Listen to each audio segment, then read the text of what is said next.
kaligtasan. Sasalamat ang aming alay.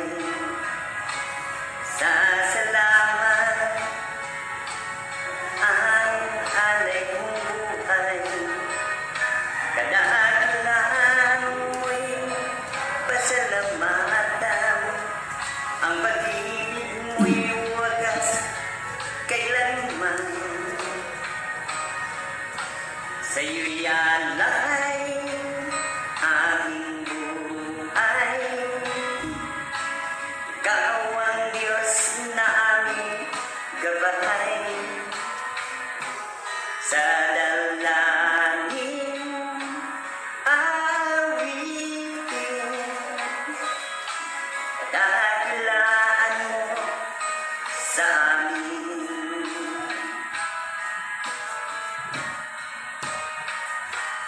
Purihin namin ang iyong pangalan. Aawitan ng may kadahilan. Ikaw ang Diyos na aming kanlungan. Nasa namin kaligtasan. Sasalamat ang aming alay. Sasalamat ay Sa mapagpalang umaga po sa inyong lahat. Tunay nga po na ang Diyos ay napakabuti. Sapagkat ngayon at magpakailanman, hindi tayo hinihiwalayan ng Panginoon. Sinabi niya po I'll be with you always. Sasamahan ko kayo hanggang sa wakas ng panahon. At sabi rin po ng Joshua chapter 1 verse 9 and 10, huwag kayong matakot. Magpakatatag kayo at tibayan ninyo ang inyong loob. Huwag kayong mawawala ng pag-asa. Ako si Yahweh ang lagi niyong kasama. Dear brothers and sisters, napakaganda po ang sinasabi ng mabuting balita na narito po sa Ezekiel chapter 28 verse 24. Sinabi po dito, sinabi ni Yahweh, alinman sa mga bansang humahamak noon sa Israel ay hindi magiging tinik o magpapahirap sa kanya. Kung magkagayon, makikilala nilang akong si Yahweh. Ipinasasabi pa ng Panginoong si Yahweh, kapag natipon ko ng muli ang Israel mula sa iba't ibang dako ng daigdig, malalaman ng lahat ng bansa na ako ay banal. Sila'y maninirahan na sa kanilang tunay na lupain na tinalaga ko sa aking mga lingkod na si Jacob. Doon magtatayo sila ng kanilang mga tahanan at magtatanim ng mga halaman. Payapa silang makakapanirahan doon. Matapos kong maparusahan ang mga karatig bansa na humamak sa kanila, sa gayon, makikilala nilang akong si Yahweh. Dear brothers and sisters, ang salita ng Diyos, ang mabuting balita, na kung paano po tayo pagpapalain ng Diyos. Kung paano siya po makakikilos, kung paano tayong lahat ay nasa kanyang patnubay at gabay. Kung paano po tayo binibigyan niya ng protection and guidance sa gitna ng mundong makasalanan at gitna ng mundong ng kadiliman. Hindi tayo iwan, hindi niya tayo pababayaan. So pinakikita lamang ng Diyos ng lahat ng, sabi po ng Matthew chapter 4 verse 17, pagsisihan ninyo at talikuran ang inyong mga kasalanan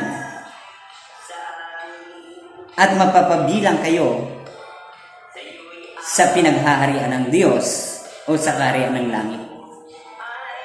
So ipinakikita po ng Diyos na ang pagpapala po ng Diyos ay hindi basta-basta agad nakakamtan. Ito po ay may proseso na para maranasan natin ang kanyang pagpapala. Kailangan manatili tayong malinis. Walang bahid ng galit sa manloob na nakitampo, pagkabalisa, pagkatakot, sapagkat siya'y nangako. Hindi ko kayo iwan, hindi ko kayo pababayaan. Kaya't yung mga bagay na ayaw ng Panginoon ay dapat nating alisin sa ating buhay, sapagkat hindi ito nakalulugod sa Kanya. Ayaw ng Diyos na tayo po ay napapahamak. Ayaw niya tayo na tayo naghihirap. Ayaw ng Diyos na tayo nagkakasakit. Ayaw ng Diyos na tayo po ay nakakaranas na nasa gitna ng kaguluhan. Ayaw ng Panginoon na tayo po ay nasa masama, nasa hindi magandang kalagayan na tayo nagugutom. Kundi, kailangan gusto po ng Panginoon na tayo ilagay niya sa isang lugar na kung saan ay punong-puno ng pagpapala doon sa kanyang paglalagyan sa atin.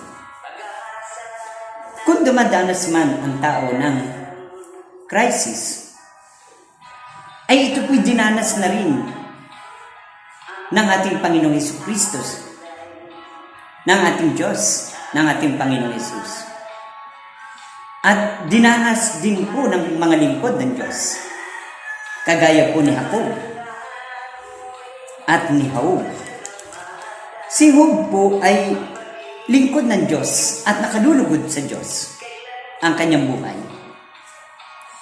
Pero bakit si Job ay dumaan pa sa ganitong sitwasyon ng buhay na kung saan lahat po sa gitna ng kanyang karangyaan, sa gitna ng kanyang kasaganaan, ay nakaranas po siya ng matinding paghihirap at nagkaroon pa na wala pa ang kanyang mga anak, ang kanyang pamilya, maging ng kanya pong mga ari-arian na wala lahat.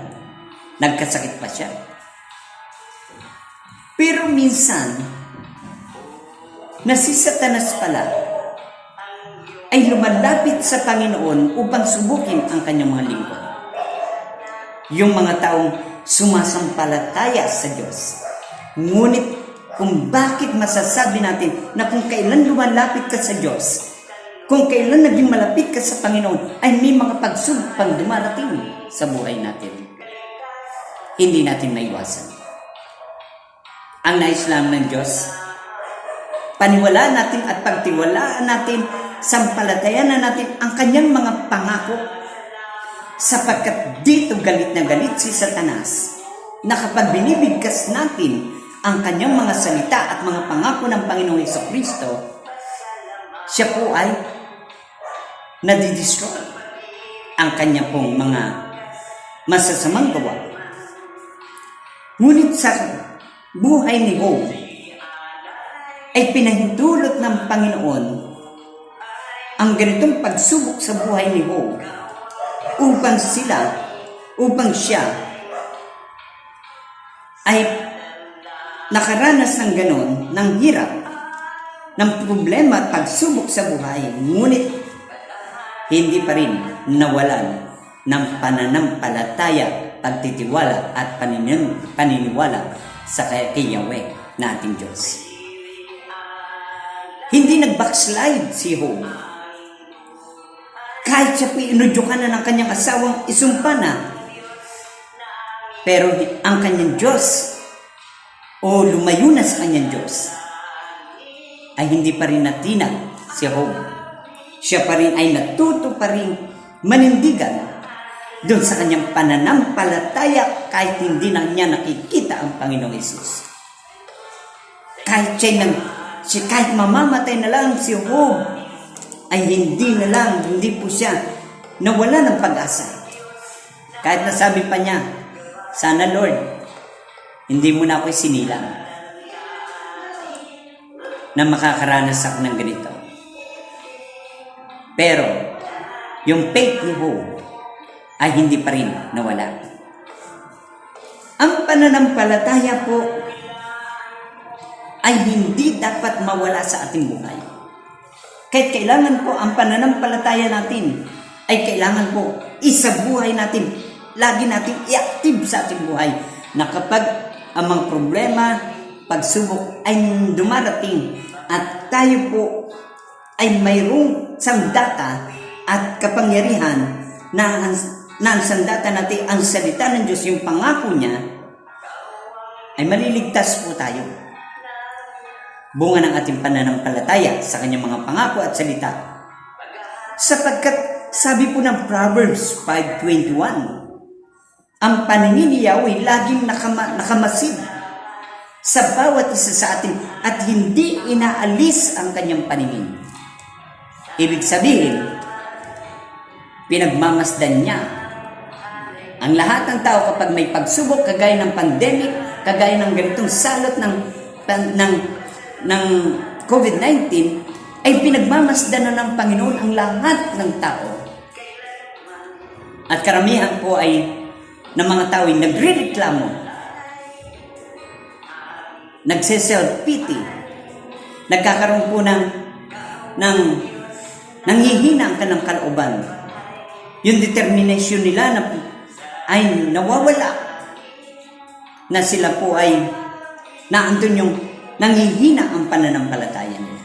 Ngunit, sabi nga po, kapag ikaw ay naniwala, sumampalataya, nagtiwala sa ating Panginoong Jesucristo, pinagsisihan mo, tinalikuran ng iyong mga kasalanan, tinanggap mo ang Panginoong Jesus bilang Panginoon at tagapagligtas, hari ng ating buhay, ikaw ay naligtas, ikaw ay tinuring. Ayon sa John chapter 1 verse 2, itinuring kanyang anak ng Diyos. At dahil kay anak ng Diyos, hindi ka hahayaan na ikaw ay mapahamak. Kagaya ni Job, nang dumating na hindi nakita ng Panginoon na nag-backslide si Job ay binalik muli ng Panginoon ang lahat ng nawala sa kanya. At doon na-realize ni Job, sinasamahan pa rin siya ng Panginoon. At ibinalik ang kanyang mga anak na mas higit pang magaganda at gwapo. Ibinalik ang kanyang mga ari-arian na mas higit pa sa dati. At lahat ng sumumpa sa kanya, ang lahat ng tumalikod kay Job na mga kaibigan, ay parurusahan ng Diyos. Ngunit, ang patungan ng kamay ni Job na mga kaibigan o kamag-anak o kaibigan o asawa niya, na kapag pinatungan niya ng kamay at hiningi ng tawad sa Panginoon, yun ay patatawarin at hindi sila parurusahan. Kaya dear brothers and sisters, God is with us sapagkat itinuturo ng Diyos na ang bawat isa sa atin ay dapat lagi tayong may pananampalataya, matatag at matibay. Sapagkat sabi ng Panginoon, kapag natipon ko na muli ang Israel mula sa iba't ibang panig ng daigdig, kapag natipon na ng Panginoon ang mga taong sumasampalataya sa Kanya, na naniniwala at nagtitiwala sa Kanya, sila'y maninirahan sa kanilang tunay na lupain. At doon sa lupain iyon, na itatalaga ng Panginoon sa mga nagmamahal sa Kanya, sa mga nagtitiwala at naniniwala sa Kanya at sumasampalataya, hindi man natin nakikita ang Diyos, doon ay may kapayapaan sa lugar na iyon. Na sa pagtatalagahan sa atin ng Panginoon, doon ay may kagalakan, doon ay may kasaganaan, doon ay may magandang buhay. At ang Diyos ay lagi nilang kasama. So, pinakikita po ng Diyos ng mga taong inilagay ng Panginoon sa isang lugar na kung saan ay ang gabay nila at patnubay ang Diyos. Sino mang lugar, sino mang tao, o o sinumang bansa, anumang bansa, kagaya ng ating bansang Pilipinas, na ito ay tinalaga ng Diyos dito sa atin, na tayong mga anak niya ay walang pwedeng puminsala sa ating bansa, kundi yung mga taong pipinsala gagawa ng masama sa ating bansang Pilipinas ay parurusahan ng Diyos. Ngunit ang bawat isa sa atin na sumasampalataya, nagtitiwala at naniniwala sa ating Panginoong Hesus, hindi man natin nakikita siya, ay titiyakin ng Diyos na parurusahan niya ang sino mang gagawa ng masama sa atin. Kagaya ni Satanas, gagamit ng tao, kawawa ang magagamit ni Satanas. Kaya huwag kayong pagagamit sa Diyos, sa kay Satanas, sa kanyang panlilinlang. Nang gagamit si Satanas na inuudyokan, ay huwag mong paminsanin yan na ikaw ay bigay ng bigay. Ganyan si Satanas. Sapagkat sabi naman ng Panginoon, it's better to give than to receive. Mas mapalad ang nagbibigay, at sabi po ng Genesis chapter 12 verse 3, ang nagbibigay, ang sabi, ang magpala sa iyo ay pagpapalain ko. So, pinakikita po ng Diyos na ang sino man po na naniniwala at sumasampalatay at nagtitiwala sa ating Panginoong Jesucristo, hindi man siya natin nakikita at mayroon kang hawak na kanyang mga pangako, ay hindi tayo mapapahamak at hindi tayo dadaan sa matitinding crisis sa buhay. Kundi lagi tayong may gabay at patnubay at lagi tayong mayroong proteksyon sa Diyos. Meron lagi tayong tutugon sa ating pangangailangan, ang ating Panginoong Jesucristo.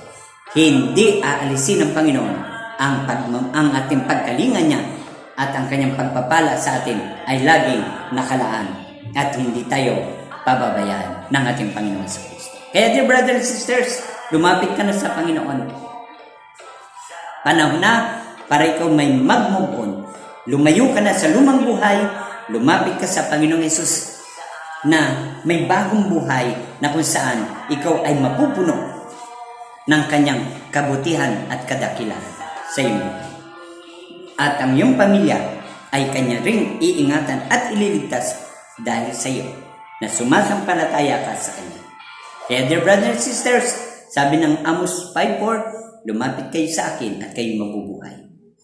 Sa pangalan ni Jesus, Amen.